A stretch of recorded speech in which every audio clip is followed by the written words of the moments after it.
Dear friends, welcome to Belenium girl. तो आज हम बात करने वाले हैं एक ऐसे डिजिटल रिवॉल्यूशन की जो दुनिया का फाइनेंशियल सिस्टम बदलने के लिए आया है।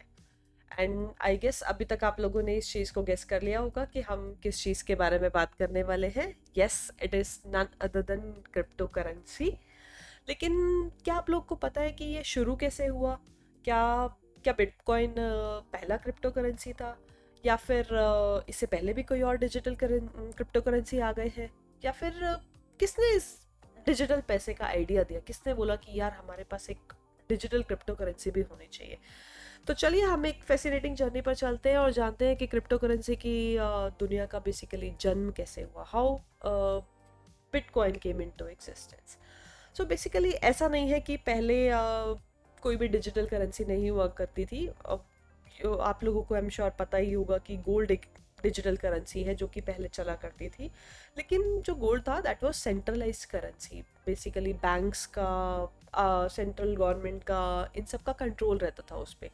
लेकिन जो बिटकॉइन है that was a first non centralised virtual currency. इसके ऊपर किसी का कोई रेगुलेशन नहीं है, neither any government, neither any banks, neither RBI, किसी का कोई कंट्रोल नहीं है। तो बात करते हैं कि क्रिप्टो करेंसी बेसिकली आई कैसे, किसके दिमाग में आया कि हमारे पास एक डिजिटल करेंसी होनी चाहिए। तो बेसिकली क्या था, there was one person, not sure he was a person और a group of people. There was someone, Satoshi Nakamoto. तो सतोशी नाकामोटो क्या करता था कि दैट पर्सन और that group of people, they used to post about the bitcoin white papers and other stuff in 2008। लेकिन कोई उन पर बिलीव नहीं करता था। लेकिन तो उसने क्या किया, he actually proved it himself right, and 2009 जनवरी 2009 में उसने ऑफिशियली एक पहला जो फर्स्ट बिटकॉइन था उसको माइन किया। सो फर्स्ट बिटकॉइन ब्लॉक जो था दैट वाज माइंड इन जनवरी 2009। लेकिन उसके बाद क्या हुआ कि जब फर्स्ट बिटकॉइन माइन किया that was I think of hardly $1। उस टाइम पे $1 का बिकता था। एंड उसके बाद क्या हुआ कि limit multiple bitcoins were mind in a span of 1 year. तो 2010 तक जो सतोशी नाकामोटो था उसने बहुत सारे बिटकॉइंस माइन करे। अब सतोशी नाकामोटो था कौन?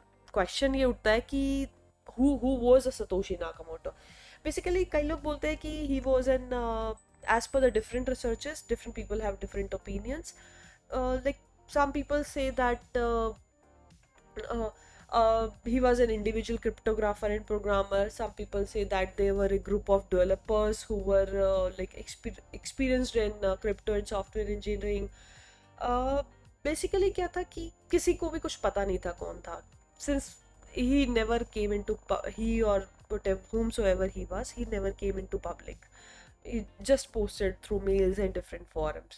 And after mining different bitcoins till 2010, वो सडनली जो है डिसअपियर्ड हो गया, लाइक गायब हो गया। And what he did was, उसने क्रिप्टो की जो भी माइनिंग डिटेल्स थी, जो भी था, he hand over to different developers across the country कि भैया तुम लोग अब जो है खुद जो है क्रिप्टो को माइन करो। एंड ना चला।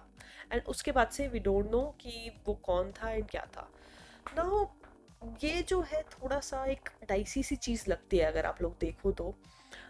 जैसे कि कोई भी एक बंदा आता है एंड सडनली वो माइंड करता है एंड देन वो गायब हो जाता है। मतलब थोड़ा सा बात ना डाइजेस्ट नहीं होती है ये। ऐसा लगता है कि यार इसके पीछे ना कोई बहुत बड़ी यू कैन से कि कॉन्स्पिरेसी है। मतलब एटलीस्ट मुझे तो ऐसा लगता है। क्योंकि अगर हम चार्ट्स और डेटा जो है पिछले मतलब जो ईयर्स का अगर हम डेटा देखें, स्पेशली 2009-10 का, तो उस टाइम पे अगर हम देखेंगे ना, let me just share my screen, I think that be more visible. Okay, तो आपको मेरी स्क्रीन पे दिख रहा होगा कि उस टाइम पे बेसिकली क्या है कि जो यूएस था ना बहुत ज़्यादा डेट में था। उसके ऊपर बहुत लाइक ट्रिलियंस ऑफ डॉलर्स का डेट था। तो मतलब at least from my point of view मुझे क्या लगता है कि यूएस के ऐसा माइंड में आया होगा कि भैया एक हम ना ऐसी डिजिटल जो है क्रिप्टो करेंसी बना देते हैं जिससे कि हमारा डेट जो है वो कम होता जाएगा। हम बेसिकली दुनिया से ही पैसा लेंगे और दुनिया को ही वापस मतलब दुनिया को ही वापस कर देंगे। इससे हमारा डेट क्लियर हो जाएगा, क्योंकि अदरवाइज कोई और रास्ता नहीं था उनके पास में ऑब्वियसली डेट चुकाने का। तो दैट्स आई थिंक वही उन लोगों ने किया कि भैया एक क्रिप्टो करेंसी बना दी, digital crypto currency which was a decentralise crypto currency. And देखते ही देखते वो क्रिप्टो करेंसी जो है, जो बिटकॉइन है, वो $1 से लेके $1 मिलियन तक पहुंच गया। um, अब हम देखेंगे कि वो लाइक क्यों वो $1 मिलियन तक पहुंचा। बेसिकली क्रिप्टो करेंसी जो बिटकॉइंस थी उसकी माइनिंग की एक लिमिट थी। हम 21 मिलियन बिटकॉइन से ज़्यादा जो है माइन नहीं कर सकते हैं, दैट वाज अ लिमिट उसकी। अब जब वो लिमिट ब्रीच हुई, जब वो सबके सामने हो गया, कंप्लीट बिटकॉइन माइन हो चुका था, तब क्या हुआ कि भाई रशिया ने भी बोला कि भाई हम भी अपना बिटकॉइन, हम भी जो है माइनिंग करेंगे वर्चुअल करेंसी की। एंड आई एम श्योर आप लोगों को पता होगा कि उसके बाद बहुत सारी वर्चुअल करेंसीज आई। लाइक हमारे पास इथेरियम आया, हमारे पास रिपल आया, सोलाना आया, बहुत सारी वर्चुअल करेंसीज आ गई उसके बाद में। लेकिन virtual currency is actually not a currency, ये कहीं भी है नहीं। जैसे कि अगर आप गोल्ड की बात करो तो गोल्ड जो रहता है कि हम उसको एक्चुअली में माइन करते हैं, physical, we have something in physical. लेकिन क्रिप्टो जो है, मतलब it this is also mining, but this is mined by softwares, like hardware से माइनिंग नहीं करते हैं हम इसकी। It's just completely software mining, crypto we can say that cryptographic mining there। तो उसके बाद ये हुआ, आप लोग जैसे कि अगर स्क्रीन पे देख ही पा रहे होगे, over the past 100 years US का जो फेडरल डेट है that has increase from $395 billion in 1924 to $35 trillion in 2024। अब आप लोग खुद सोचो कि अगर किसी के ऊपर 35.46 ट्रिलियन का डेट हो और उसको वो डेट को चुकाना हो, तो कुछ ना कुछ तो जुगाड़ लगाना ही पड़ेगा। तो मुझे ऐसा लगता है कि कहीं ना इसके पीछे यूएस का ही हाथ है। तो यूएस ने बेसिकली क्या सोचा होगा कि भैया एक करेंसी निकाल लेते हैं और उससे हमारा सारा जो है डेट क्लियर हो जाएगा। आप लोगों ने अभी आई एम श्योर रिसेंटली कुछ न्यूज़ भी पढ़ी होंगी कि यूएस जो है काफ़ी, ट्रम्प भाई साहब जो है हमारे, वो थोड़े से डरे हुए से हैं। वो ब्रिक्स कंट्रीज को बार बार धमकी देते रहते हैं कि अगर ब्रिक्स कंट्रीज जो हैं वो कोई भी अपनी करेंसी ना निकाले अगेंस्ट डॉलर। अब ऐसी धमकी तो कोई तभी ही देता है कि भाई तुम अपनी कोई करेंसी डॉलर के अगेंस्ट में नहीं निकालोगे जिसने जिसने ऐसा कुछ पहले कर रखा हो, जिसको पता हो कि भैया हमने अपनी करेंसी निकाली थी डेट क्लियर करने के लिए पहले, तो तुमने ऐसा कुछ नया नहीं करना है जिससे कि तुम हमारे अगेंस्ट में कुछ करो जिससे कि डॉलर की वैल्यू गिर जाए। क्योंकि इनका जो माइंडसेट था आई थिंक वो यही था कि मार्केट में जो है क्रिप्टो की स्कार्सिटी कर दो, बिटकॉइंस की वर्चुअल करेंसी की स्कार्सिटी कर दो एंड पैसे बटोरो।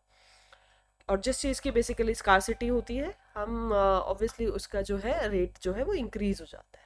तो that's how it's being done. आप लोग मुझे बताना आप लोगों के क्या व्यूज़ है इसके ऊपर। I would definitely love to hear about your views as well. And I think आप लोगों ने अगर वॉरेन बुफे सर का भी कोई वीडियो अगर देखा हो या उनके कोई रिसर्च पेपर्स पढ़े हो, तो वो भी यही बोलते हैं कि वो वर्चुअल करेंसीज को एक्चुअली में करेंसी मानते ही नहीं है। ही ऑलवेज सेज कि मेरे को कोई $20 में भी दे देगा वर्चुअल करेंसी तो भी I will not buy it. अब वॉरेन बफे ने अगर ऐसा बोला है तो इसके पीछे आई एम क्वाइट श्योर कुछ ना कुछ वजह ज़रूर होगी। Otherwise if if all the big leaders are like very cautious about bitcoins and all the virtual currencies, so definitely there is some fishy thing in that।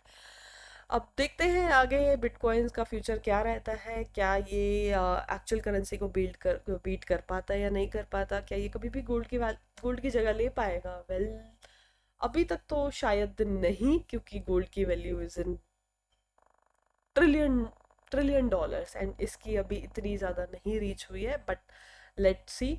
And again जो हमारे Satoshi Nakamoto जी है जो कि गायब हो गए हैं बहुत टाइम से। एंड अगर यूएस का किया हुआ नहीं है, if he was a different individual या ग्रुप ऑफ इंडिविजुअल्स, एंड अगर वो कहीं से वापस आ जाते हैं एंड तो ऑब्वियसली वेरी हाई चांसेस जो इंसान या जो जो बिटकॉइन को माइन कर सकते हैं वो कुछ ऐसा कोड भी कर सकते हैं जिससे कि सारे बिटकॉइंस जो है वापस से उनके पास में आ जाए या आई एम श्योर ही they can find some loopholes as well. So I think वो भी एक देखने वाली बात रहेगी कि फ्यूचर में क्या रहता है।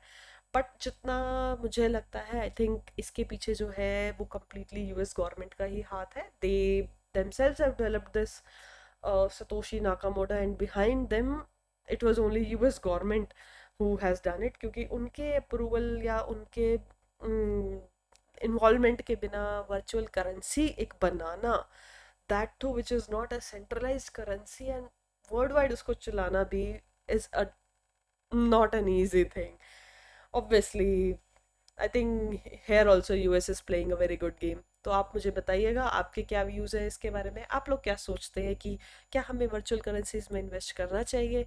तो क्या आप लोगों में से किसी ने किया है, what is the future, do share your comments with us and please do like our videos and please do share, please do subscribe and do let us know your comments in the feedbacks, your comments in the comment section. Thank you so much for joining. Have a nice day. Bye bye.